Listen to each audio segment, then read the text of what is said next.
अब इस बात की जांच होगी कि अजमेर शरीफ के नीचे शिव मंदिर है या नहीं। एक सिविल अदालत ने ऐसी एक याचिका को स्वीकार कर लिया है, यानी कि एक बार फिर प्लेसेस ऑफ वर्शिप एक्ट 1991 की हर रोज धज्जियां उड़ाई जा रही हैं। पहले संभल की शाही जामा मस्जिद को लेकर सर्वे की इजाजत, जिसमें आप जानते हैं हालात बिगड़ जाते हैं और 5 लोगों की मौत होती है। और अब अजमेर शरीफ के नीचे शिव मंदिर है, इस याचिका को स्वीकार कर लिया गया है। इस सब का दोष सिर्फ एक व्यक्ति के माथे पर फोड़ा जा सकता है और वो नाम है पूर्व chief justice of India D Y Chandrachud, जिन्होंने ज्ञान व्यापी मामले में सर्वे की इजाजत दे दी थी। जबकि याद कीजिएगा दोस्तों, जब राम मंदिर का फैसला 5 जजों की खंडपीठ ने सुनाया था, उसमें एक चंद्रचूड़ भी थे। और तब इस खंडपीठ ने कहा था कि places of worship act Ram मंदिर पर लागू नहीं होगा, मगर बाकी तमाम धार्मिक स्थलों पर प्लेसेस ऑफ वर्शिप एक्ट 1991 लागू होगा। सरल शब्दों में कहा जाए, जिस धार्मिक स्थल का चरित्र 1947 में जो था वो बदस्तूर रहेगा, उसमें कोई छेड़छाड़ नहीं की जाएगी, राम मंदिर को छोड़कर। मगर जिस तरह से प्लेसेस ऑफ वर्शिप एक्ट 1991 की अनदेखी हुई, उसके बाद एक के बाद एक निचली अदालत कभी शाही जामा मस्जिद के सर्वे की जांच दे देते हैं और अब अजमेर शरीफ। और आज हम चर्चा सिर्फ इस बात की नहीं करने जा रहे हैं दोस्तों, इन 2 शहरों पर गौर कीजिए। पत्रकार मोहम्मद जुबैर, जो कि एक फैक्ट चेकर हैं, यानी कि जो भी झूठी खबरें आती हैं वो उसे फैक्ट चेक करते हैं कि वो सही है या गलत। और दूसरा यति नरसिंहानंद सरस्वती। यति नरसिंहानंद सरस्वती ने पैगंबर मोहम्मद साहब के बारे में आपत्तिजनक बयान दिया था, अश्लील बयान दिया था। मोहम्मद जुबैर ने उसकी आलोचना करते हुए एक ट्वीट किया था, एक बयान जारी किया था, जिसमें उन्होंने अपमानजनक शब्द का इस्तेमाल किया था। क्या आप जानते हैं, भारतीय न्याय संहिता के अंतर्गत अब मोहम्मद जुबैर पर एफआईआर दर्ज हो गई है। कल्पना से भी विचित्र, यति नरसिंहानंद सरस्वती, जो पैगंबर मोहम्मद साहब का जिन्होंने अपमान किया, उन पर कोई कार्रवाई नहीं। एफआईआर किस पे दर्ज होती है? मोहम्मद जुबैर पर दर्ज होती है। इसकी भी हम चर्चा करेंगे, मगर सबसे पहले अजमेर शरीफ। मैं आपको बतलाना चाहूंगा दोस्तों, अजमेर शरीफ का खास मुकाम सिर्फ मुसलमानों के जहन या उनके दिल में नहीं है, बड़ी तादाद में हिंदू भी जाते हैं अजमेर शरीफ। सबसे बड़ी बात, अजमेर शरीफ का 800 साल पुराना इतिहास है और इस 800 साल पुराने इतिहास में कई हिंदू महाराजाओं ने वहां पर अपने श्रद्धा सुमन अर्पित किए हैं। और अब एक अदालत एक आदेश जारी कर देता है कि इसके नीचे जो शिव मंदिर होने का दावा है, उस मामले की जांच कराई जाए। खबर क्या है आपकी स्क्रीन पर? दैनिक भास्कर, अजमेर दरगाह में शिव मंदिर दावे वाली याचिका कोर्ट में स्वीकार, अदालत ने मामले को सुनने योग्य माना, दरगाह समिति समेत 3 पक्षकारों को नोटिस। खबर आपकी स्क्रीन पर, अजमेर की ख्वाजा मोइनुद्दीन चिश्ती की दरगाह में संकट मोचन महादेव मंदिर होने का दावा करने वाली याचिका अजमेर सिविल कोर्ट ने स्वीकार कर ली है। बुधवार को अदालत ने इसे सुनने योग्य मान लिया।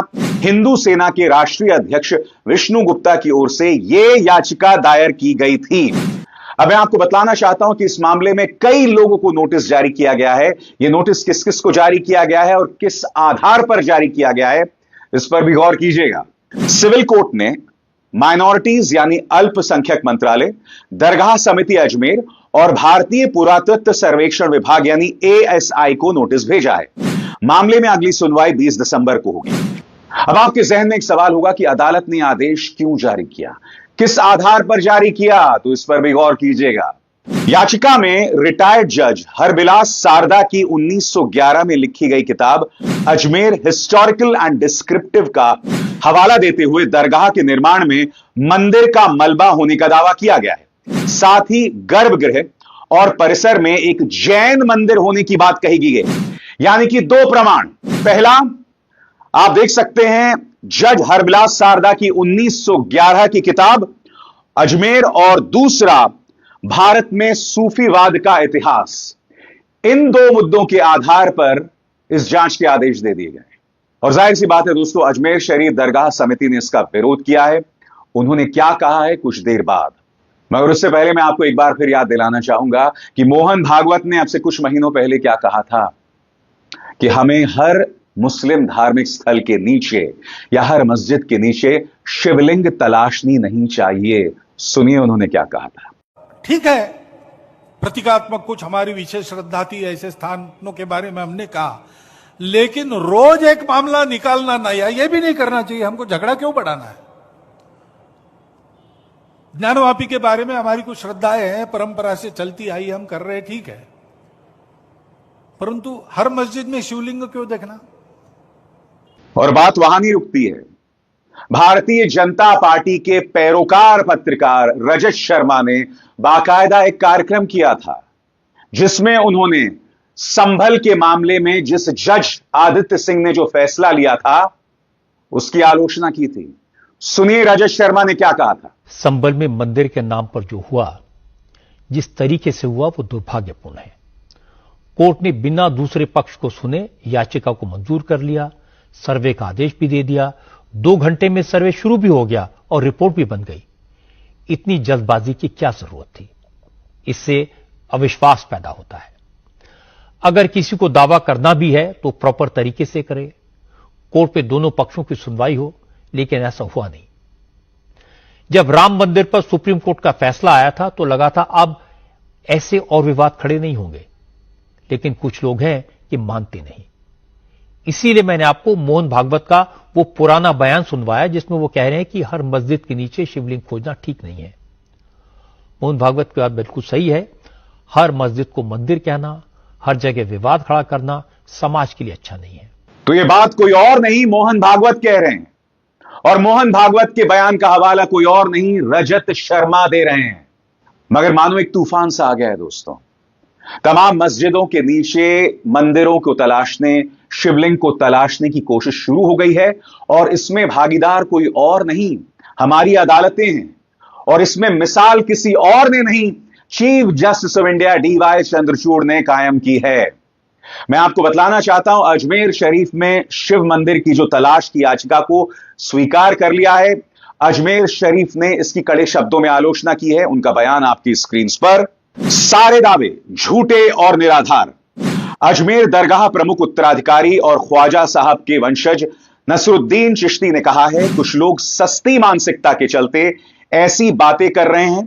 कब तक ऐसा चलता रहेगा? आए दिन हर मस्जिद दरगाह में मंदिर होने का दावा किया जा रहा है। ऐसा कानून आना चाहिए कि इस तरह की बातें ना की जाएं।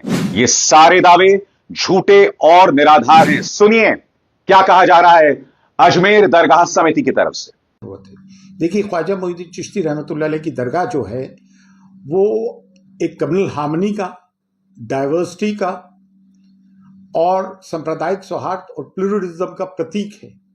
यूनिटी एंड डाइवर्सिटी को प्रमोट करता है, लेकिन उसके साथ साथ अफगानिस्तान से लेकर इंडोनेशिया तक सब में बड़ा इस्लाम का मरकज भी है।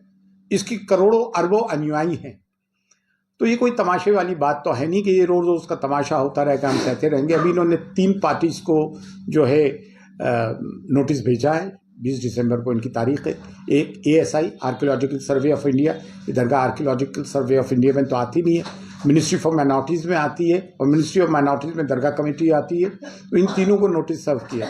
हम जो हेरिटेज खादिम में 800 साल की मीरास है, अल्हम्दुलिल्लाह तमाम रसूमात हम अदा करते हैं। हमने बड़े बड़े दौर देखे हैं यहाँ के, और अल्हम्दुलिल्लाह कुछ नहीं हुआ। 11 अक्टूबर 2007 को भी यहाँ बॉम्ब ब्लास्ट हुआ जिसमें 3 लोग मारे गए। उसमें मरने वाले एक हमारे खादिम ख्वाजा डॉक्टरेट की थी जिन्होंने इंग्लिश लिटरेचर में, वो भी थे। तो इससे दिल नहीं भरा। तो ये चीज़ पिछले 3 साल से ये बयानबाजी तो कर ही रहा है। हर जगह इन्हें जो है शिवलिंग और मंदिर नज़र आता है। सदियों पुरानी मस्जिदों पे ये लोग इस तरह की हरकतें कर रहे हैं, लेकिन ये चीज़ें हैं देश हित में नहीं है। देश के हित में ये